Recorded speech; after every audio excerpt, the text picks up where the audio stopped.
Now remember what Gandhi said about sacrifice? He said, the sacrifice which causes sorrow to the doer of the sacrifice is no sacrifice. I want you to forget for a moment that sacrifice is about your pain. It is not. If you're a parent, any parents in the room? How many times did you realize that you were putting money aside for your child's education that you could have spent at a much nicer restaurant, or better clothing, or a longer vacation, or even your own retirement? But you gave it up because that meant more to you. So you actually enjoyed the giving of it. It gave you satisfaction.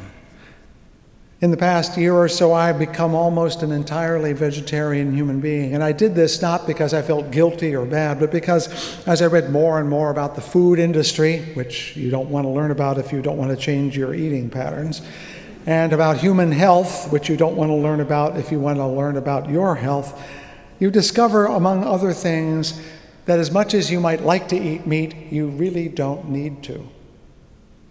You don't need to be healthy or strong. You may enjoy it. I still love it. But I have come to the conclusion that my enjoying a steak does not require the commitment of a cow. I have a choice to make. If I choose not to, I can be just as human and just as alive and just as happy.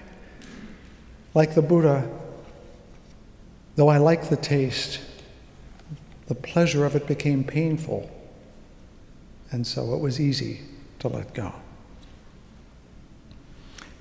In 1884, the Statue of Liberty was still in Paris, even though it had been given to the United States for our centennial in 1876, and it was sitting there in Paris because there was no place to put it.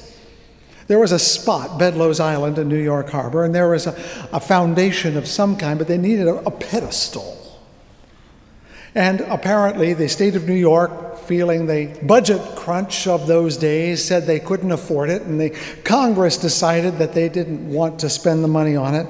And so the statue was lying on its side somewhere in Paris, France, waiting for a grateful nation to claim its gift.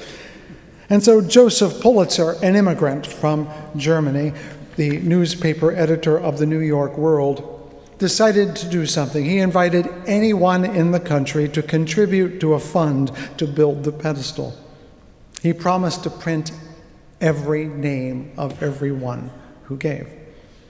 And he also published notes from those he received from contributors. A young girl alone in the world donated 60 cents. Another donor gave 5 cents as a poor office boy's mite toward the pedestal fund. A group of children sent $1 from money they saved to go to the circus. Residents of a home for alcoholics in Brooklyn gave $15.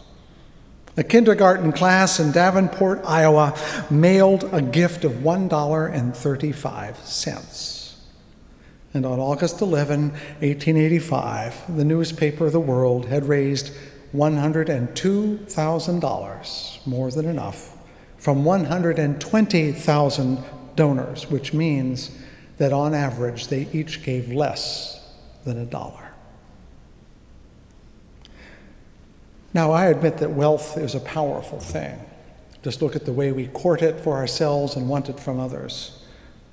But wealth, when it gives, does not sacrifice. We know that. When you have millions or billions to dispose of, 1 million or a billion here or there really doesn't take away from your ability to pay your mortgage or to take care of your family. But the small gifts came from those who felt their loss, who were making a conscious choice. And because it was a conscious choice, it was an actual sacrifice on the part of the kindergarten class that mailed $1.35, far more than the millionaire who declined to save this, to put up the statue because there were more important things to do. Wealth may be powerful, but sacrifices are more powerful. We know them because when we see them, we are motivated to do something ourselves. I know from experience that nonprofits spend a lot of time courting big givers. It's inefficient to ask everyone for a nickel. But great ideas and great hopes are not bought. They are incarnated by the sacrifices of those who give a little that means a lot. Now I'm going to be very specific, and if you're new to us, you can listen in. So we do our own fundraising here, and we don't have quite enough to make a go of it. Is that news in a recession? Not so much. The difference between what we want to do and what we have on hand is $100,000, which is 10% of what we want. Now, I could and would, if you required it of me and the board, we could trim our expenses by 10%. I don't think we should. I don't think we have to. I believe that there's a growing confidence and hope all over this church if you pay attention to it. There's a ferment here and there. And I think if we were to turn down the temperature by 10%, it would not only cease simmering, it would go cold. And like I said, I think we can do this. And I think we do it in the way that school children and alcoholics in Brooklyn do it, one piece at a time. I want you to ask yourself, how important is this place that it thrive? I started thinking about this over a month ago, pondering a lot of ways in which we could make this happen. And just so you know, $100,000 is exactly what you pay me. And so I asked myself this question, a thought experiment. Could I do this job without pay? And I would. And I would. I'm not asking that you do that because I can do it for a while, but I can't do it forever. But I would do that. So I'm asking you, what would you do? And it doesn't have to be everything. But there are lots of things. Pedestals, remember, are built from many bricks, not just one giant stone that was given by a great person. And like that pedestal, it is built from the small acts. What if, for example, our character school, a Sunday school, did what some other churches, smaller churches do? They collect a mile of pennies. You ever heard of that? They lay out a yardstick and they line up the pennies one at a time. And if you lie them side by side, not end to end, side by side, a mile of those are worth $844. We can build this pedestal. If you want to collect a mile of nickels, that would be $3,432. You're a great choir. Could I hire some of you to come sing at a dinner I'm throwing for maybe $250? I think you could do that. Men's poker and philosophy. They don't have many people turning up right now, but what if it was Texas Hold'em night instead? I find myself at the Meijer all the time getting collect bottle slips for all those cans and bottles. I could hand them into the churches. I've already spent the money. I could just hand them right in. The ushers would be glad to take them off your hands. I'll bet we could talk them into doing that. You could put them right in the little plate, you know? We have a Wellsprings committee interested in your health. What if they did a walkathon? What if you went on it? Marilyn, you're a fantastic organist. I would pay $100 to hear your prelude next week. Wouldn't you? I'll bet you would. I've heard that organizations like ours can help staff the concessions at the Van Andel Arena, maybe on World Wrestling Night. And you can make a small piece of it. We can help out at Whitecaps Park. You do know that the president's a member of this church. This is part of our game. I'm asking you to go outside the box of your expectations and say, what thing can I bring that would, well, let me tell you how. Let me give you a comparison. 3 years ago, 2 and some years ago, we decided that instead of taking the money in the plate and putting it in our budget, we would give it to the rest of the community. We did that because we realized the money coming into the plate was almost identical to the money we were budgeting to go out. And I'd heard about churches that do this and how churches enjoy it. I think you enjoy it. I honestly think you like putting that money there. So much so that when we started doing this, we expected $15,000 to show up, which is what we had the year before. Do you know how much we collected from you last year? $45,000.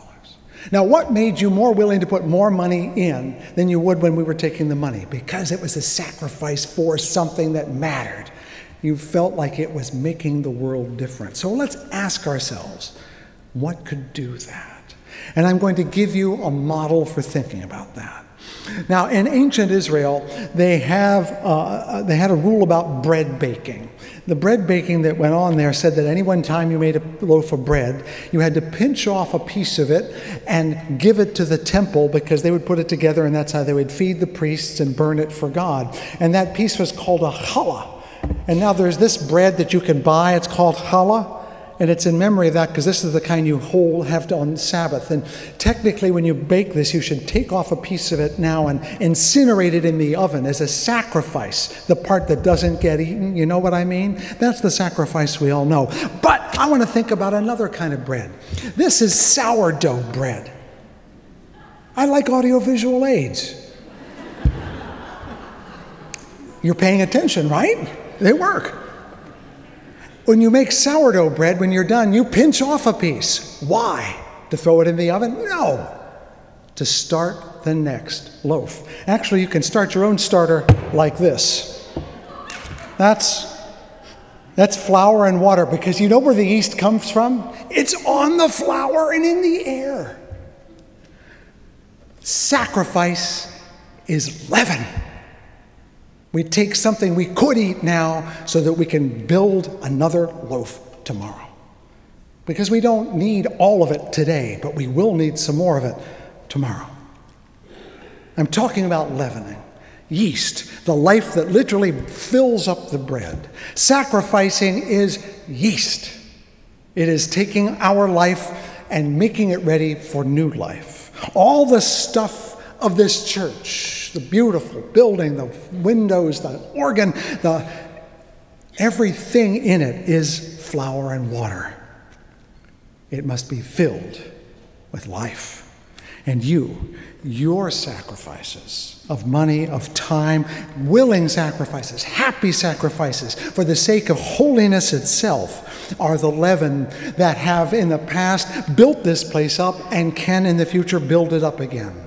By small acts of sacrifice, not great gifts of wealth. This pedestal of faith was raised years ago. By acts of sacrifice, just before we got here, it was made great. And by small acts of sacrifice, it will become great again. And each time it blows up into a loaf of bread, it is slightly different, because guess what? The yeast changes from time to time. Sometimes it's a little more nutty, sometimes it's a little more sour, but the point is it raises the loaf. My point, loves, and I do love you all desperately, the world is hungry. Not just us, the world is hungry for the hope of a liberal and liberating faith, one that frees minds and grows souls and changes the world. We are not the only ones who want this. They are out there. And shall we, when they come to the door, send them away with a stone? No. There is enough in this room to make this the place we want it to be. There is enough. I know it. I absolutely know it. I believe with my absolute breath that the liberal faith can grow and that it can flourish and that it can leaven a world too often cynical and fearful, that there is a fresh and lively hope in our midst, and that if we don't mind pinching off a little bit more right now, we can save this world. Can mere money really stop us? No, never. Amen.